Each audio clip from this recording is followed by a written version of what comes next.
Hi, and welcome to Weatherman Gaming. Today, we are going to start our series on Hearts of Iron 4, playing as France. Series that I'm going to go ahead and title, They Will Not Pass. I would like to try to pronounce that in French, but to be perfectly honest, my French is terrible, and I feel like all I would do is anger people who speak French, so we're going to pass on that. But the phrase itself is truly awesome.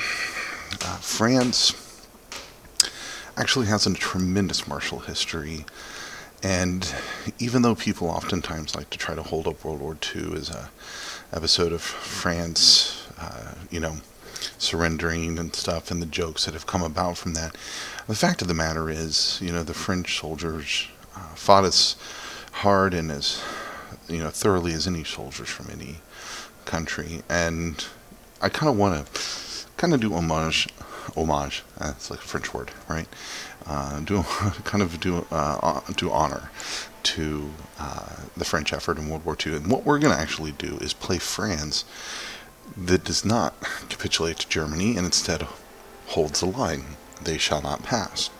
So, if you've accidentally gotten here because you typed in "they shall not pass" and you were looking for Battlefield 1 videos, eventually you'll probably see some of my Battlefield 1 videos up here, but this is not Battlefield 1, so if you're here for Battlefield 1, you're in the wrong place. So, that being said, let's go ahead and select France, regular difficulty Ironman, and historical AI focus. This is to get the most traditional sense of World War II as France, and we are going to choose historical options for France. You'll probably see a few French videos out there. I've looked, and there's not a lot of people that post videos playing as France, probably because they do generally capitulate historically. However, some people have shown videos with different strategies and tactics, taking France communist, taking France fascist, and doing little tips and tricks like that, pushing the war early when Germany tries to remilitarize the Rhineland. We're not going to do any of that. We're going to take France down the traditional historic path, but we're going to hold the line, and we're going to see how we can do. Now, France, just like any other nation, can turn into quite an industrial powerhouse if they have the time to do so, and that's what we're going to do. We're going to hold the line. They shall not pass, and France will be victorious. So let's go ahead and kick this off. All right.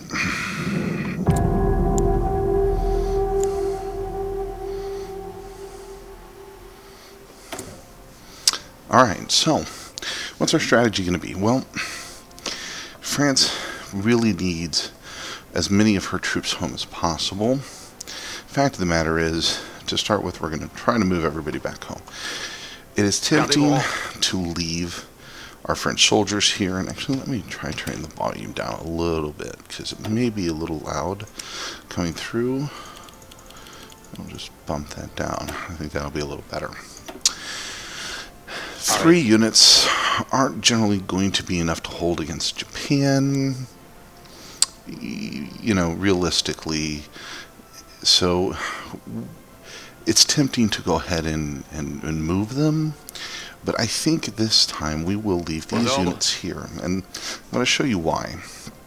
Because if we go back to France, Germany and Italy will eventually have Italy's front and eventually Germany's front, because they will go through the Netherlands and Belgium and Luxembourg to try to get into France. So we are going to extend our Maginot line all the way up to here, and we're going to put together an Alpine line.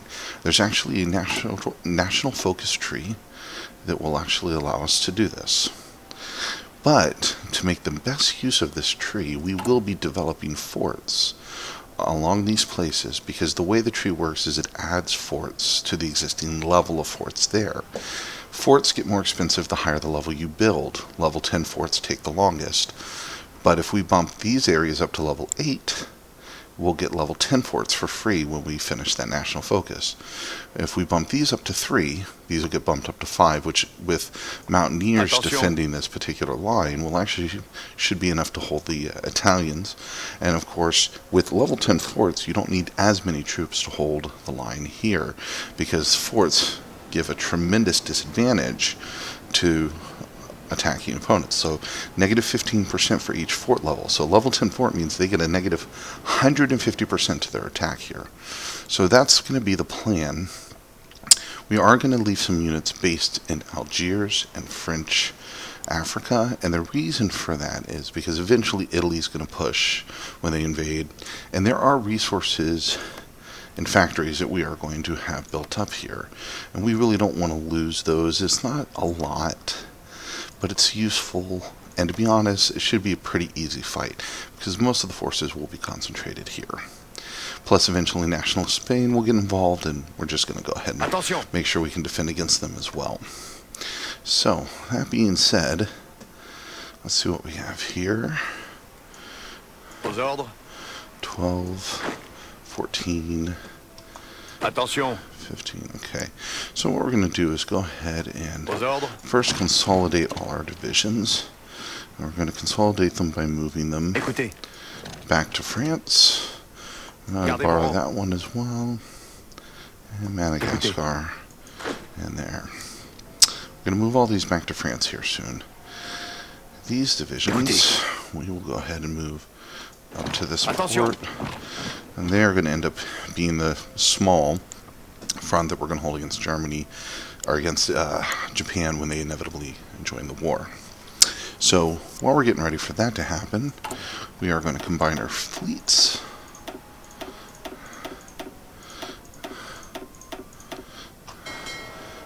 Into this naval base, because historically Britain does a good job of controlling the North Sea and its areas.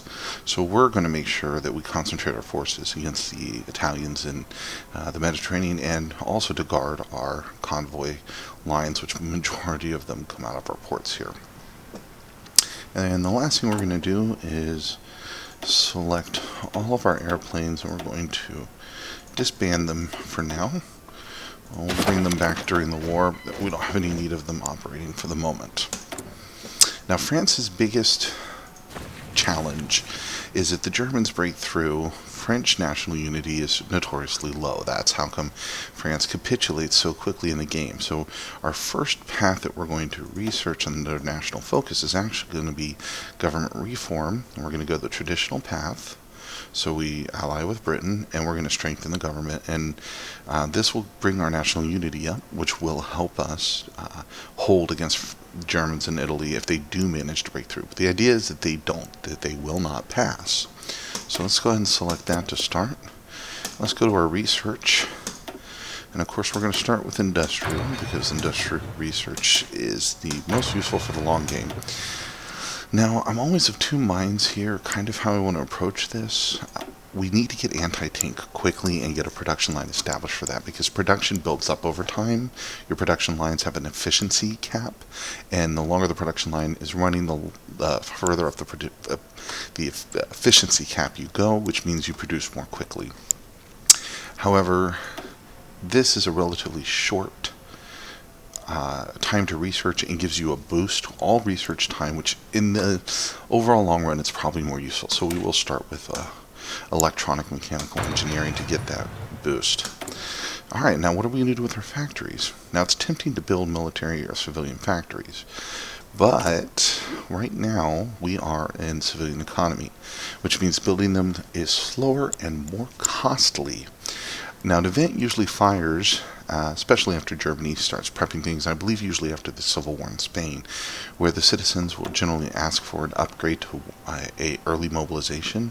And as you can see, that reduces the penalties pretty drastically, and that's what we want. We want to get rid of the penalties before we start trying to build those. Plus, there's a political advisor that we are going to acquire, war industrialist, Zivani Peshkov, and he's going to give us a boost to military factories. So for now, let's go ahead and start with the forts, because at the end of the day, that's what's going to really make the difference for us. Now again, we don't need to build to level 10, because we are going to boost them, but right now, in the beginning, while we have the time, let's go ahead and get them boosted as much as possible.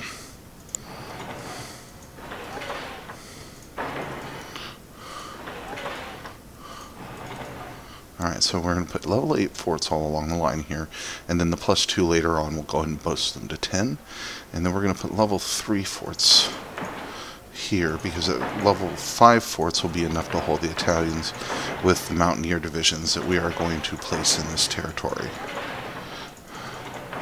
And that should cover, yep, everything. So we're going to get those building now, because there's really no negatives right now to building those, just positives. Let's go ahead and acquire some oil from the United States, because we're going to need it. We're going to reduce our outdated subs, because there's no point in building a bunch of those. Up our convoys to take up the extra dockyard slack. We're going to take a look here at what we're short on. See here. Okay, we're not going to train any divisions currently because we are undersupplied, which we are going to fix later. Alright, and ships are set up, everything is set up. Alright, let's go ahead and go forward and let's start playing as France.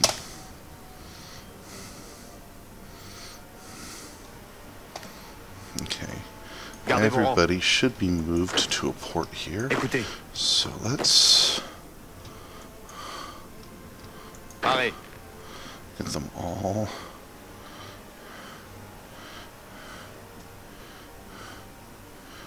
there. Gardez vos rangs. And you're going to see kind of what we're going to do here. Now, I've tried this a couple times and finally got it to work, so I'm going to kind of show you what I found worked without going drastic, without going different historically. There are some tips and tricks that we're going to use. Oh, that sub was done quickly. Let's move it over there.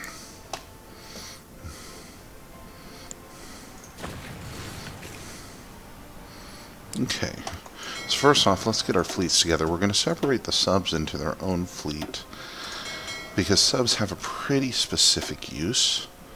And we will select the commander with Seawolf submarine attack.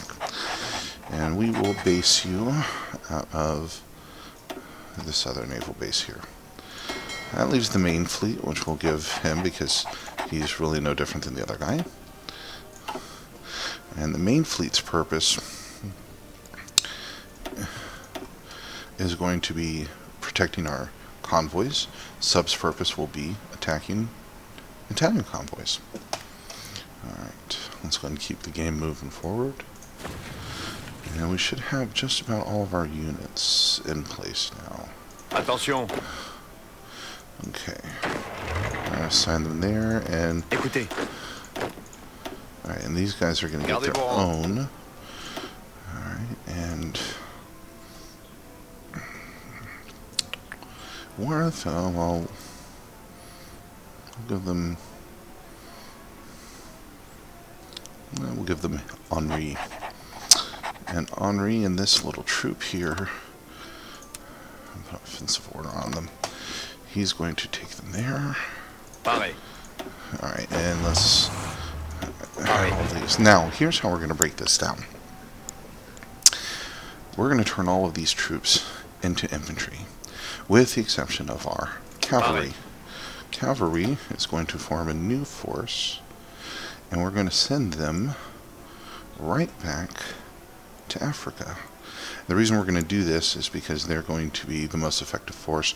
We're going to change them later, but they're going to be the ones that we use to knock Italy out of North Africa and then eventually Spain.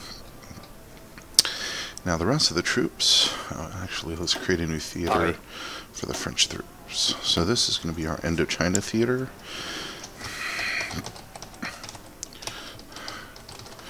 Alright, this is going to be our Africa theater, and we're going to augment them later, but for now they'll do. And then of course our main French theater. What are we going to do with all these troops, you ask? As you notice, we have different troop types. New function of the update, if you double click the troop type, you select all troops of that type, and it's pretty handy. We're going to need that right now though, because we're going to select all. Écoutez. We're going to turn them all into infantry. So we're short infantry equipment, and that's going to be something we're going to be making up a lot right before the war. And we're short towed artillery, which we're also going to be making up a lot. It will release some additional equipment, which we're going to use later. But for now, that's how we want to break them down. Écoutez. All right. Écoutez. And now we are going to split them in half, and we're going to reduce our divisions. So 24 troops are going to form a new division. Well, they're not going to have panzers, but that'll do for now. We're going to put them on the Italian border.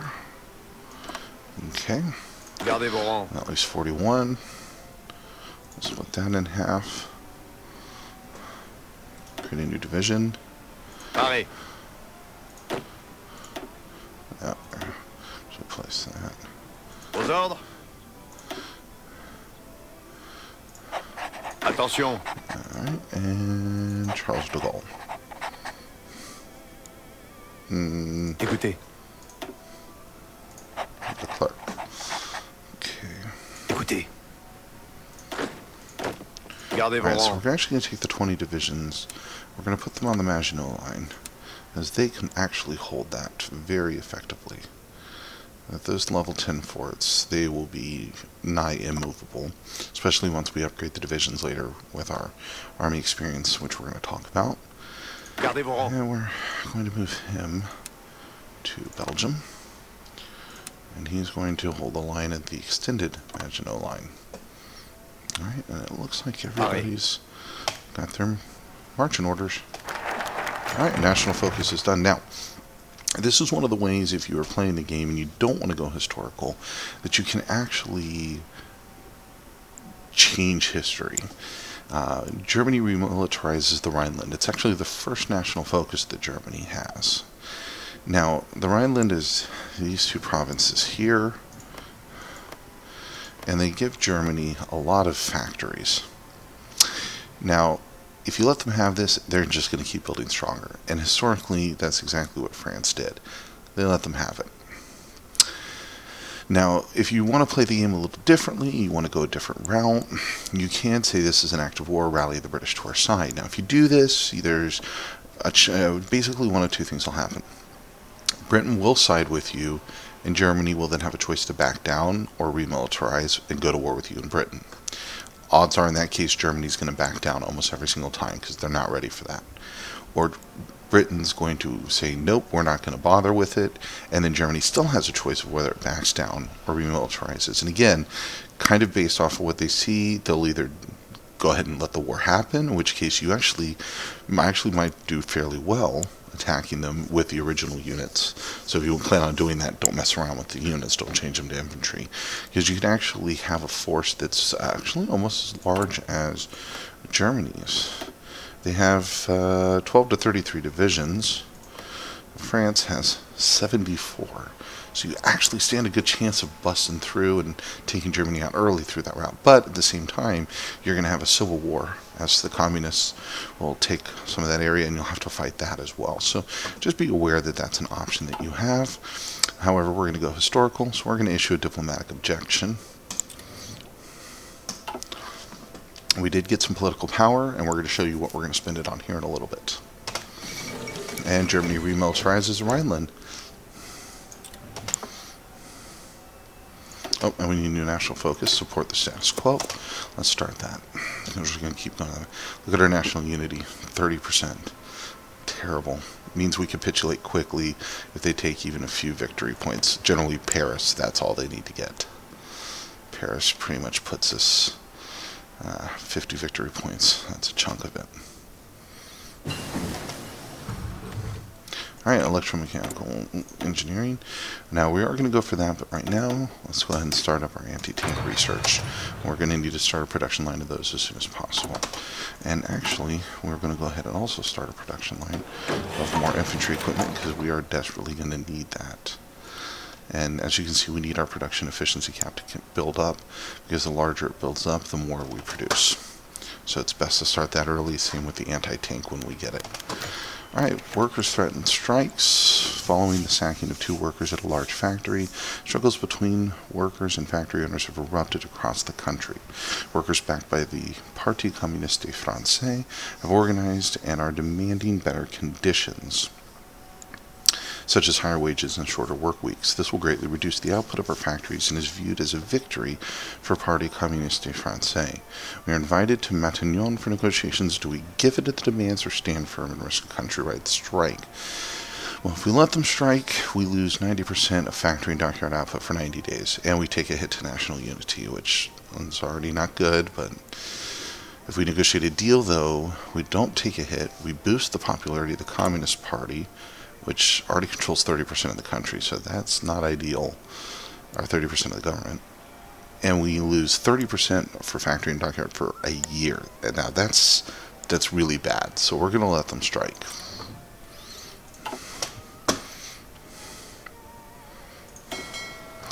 Okay. Oh, I forgot to adjust for the fleets. And deliver that to France Fleet 1, which is my sub-fleet, and then deliver these to the main fleet. And here, select, I'll send them there. And we'll merge, send them to another port. Oh, and there's the Spanish Civil War kicking off. Okay, good. Merge those. Now, the Spanish Civil War almost always goes to nationalist Spain. I've rarely ever seen Republicans win. All the games I've played, I don't think I've seen them win once unless I've helped them. So, yep, we're going to have fascists on our southern border eventually, which is not good. Here's that event I told you that would fire off election. Public demands rearmament. The ongoing war approaching our borders has loomed over upcoming election, with many voters being concerned that France is not prepared for being thrown into this conflict or whatever may arise from it.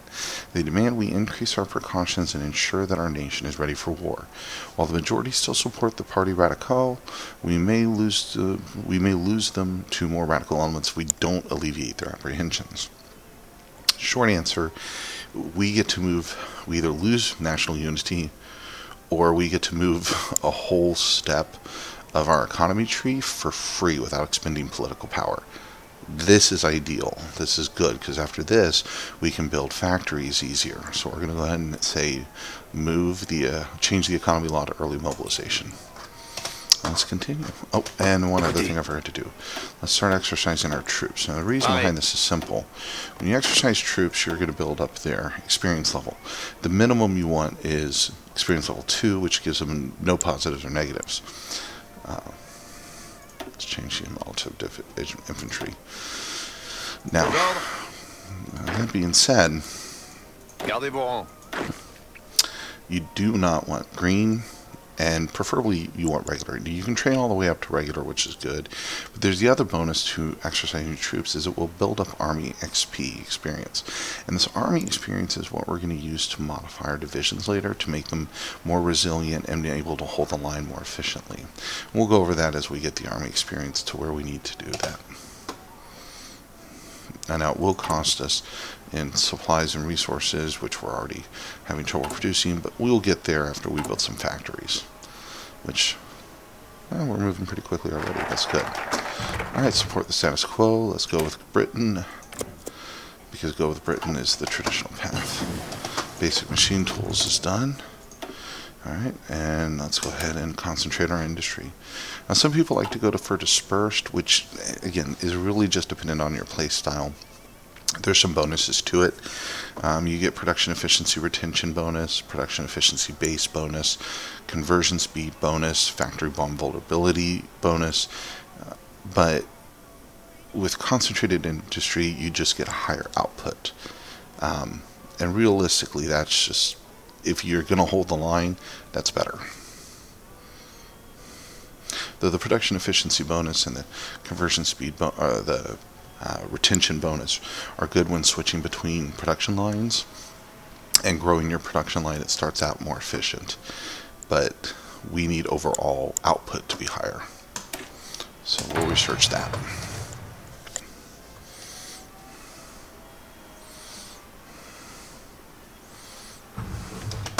Finally, we've got enough political power to make a change. First change we're going to get is actually Gaston Henri Hay. Silent Workhorse gives us 15% additional political power gain, which will help us build this faster, because until we get rid of disjointed government, we're taking a hit every round. And this will let us access other things more quickly. So, start working.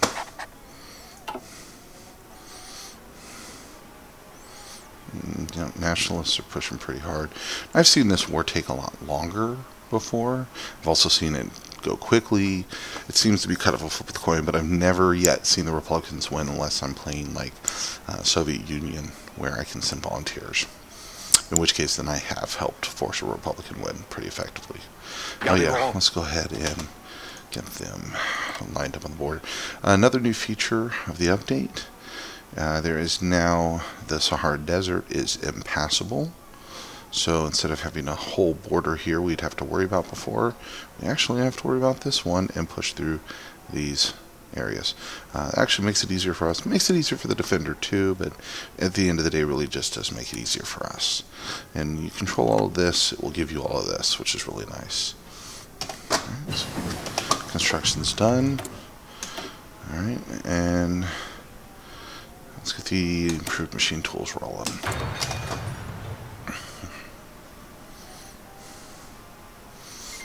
Alright, factory strikes effect has been removed, so now we're going to be producing much more quickly again. See, now we're getting a 20% bonus to building our forts. Alright, and again, this will help work through this. Alright, so Britain's going to go ahead and let us ally with them. And we're going to go strengthen the government. Now, the thing about this one is it leads to getting rid of the disjointed government, but it takes 365 days to kick off. So once we start, once this happens, we'll have to wait a year before we can get rid of the disjointed government. And we're going to spend that time boosting our industry and research and defensive.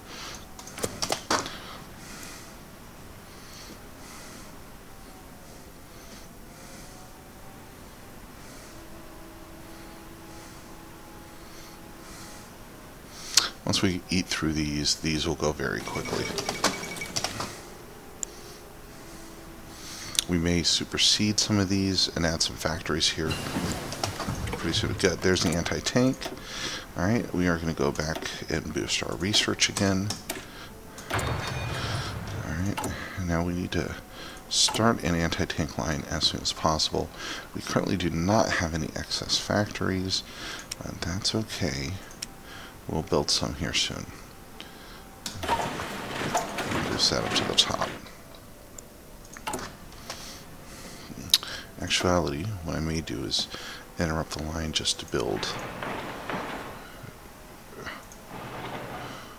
3. Okay. We're going to boost those to the top real quick. The reason we're doing that is we want to get our anti-tank line producing, and then we're going to boost our infantry equipment. Italy finished off Ethiopia. We're not going to worry about this part of Italy. UK will take care of them. Alright, strengthen government. Now we have a year to wait before we can do that. So let's start improving our infrastructure and increase our industry. This path here and this path here, we're going to start with this one. They're going to give us some free military factories, and that's going to help us in our quest. Alright.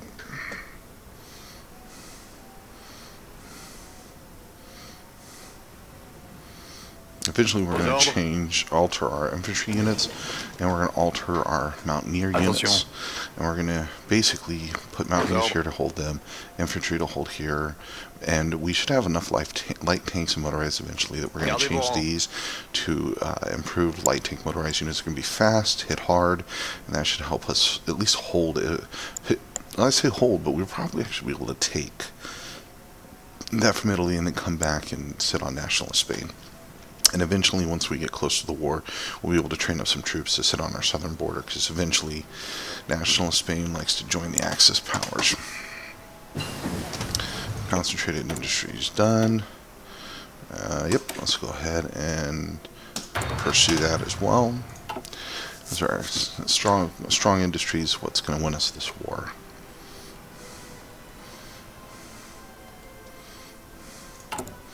You know, logistically, we are hurting there. Alright, good. We have free infrastructure. Let's get some free civilian factories.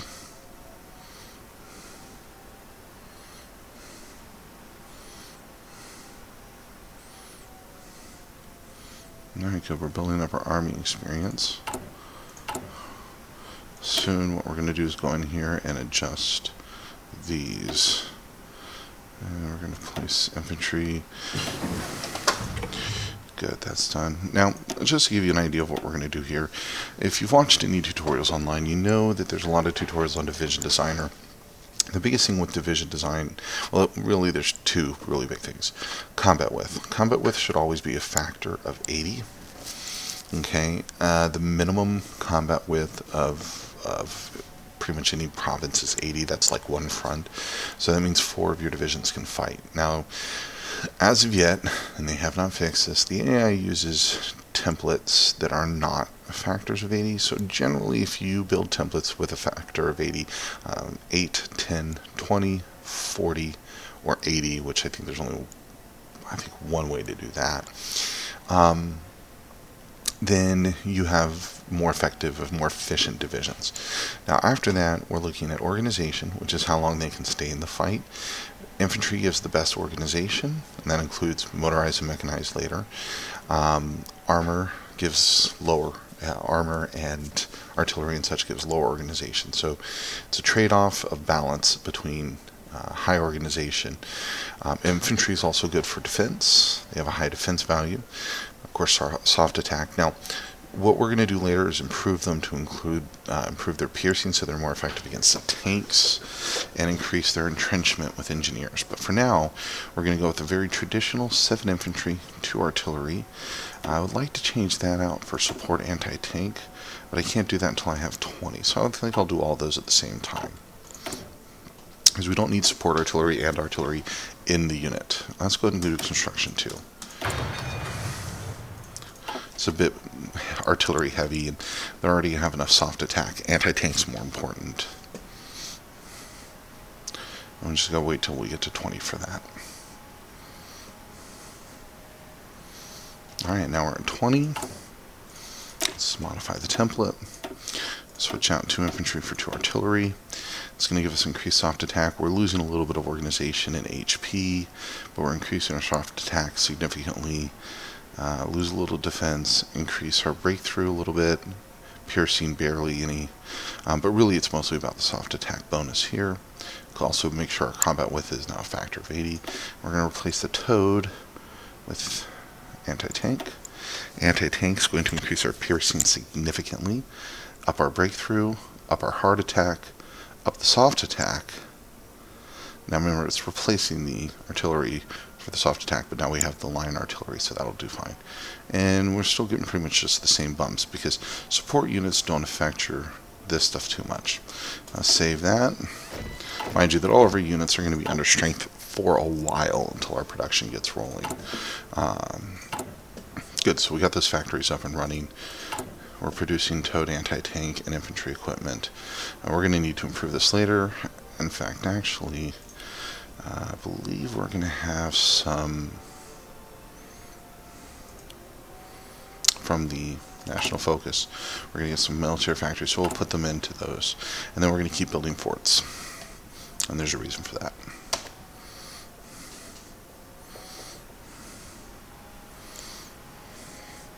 Okay, and I think this will do it for the first episode of this series. Hearts of Iron 4 France, they shall not pass. I am Weatherman, and you all have a good evening.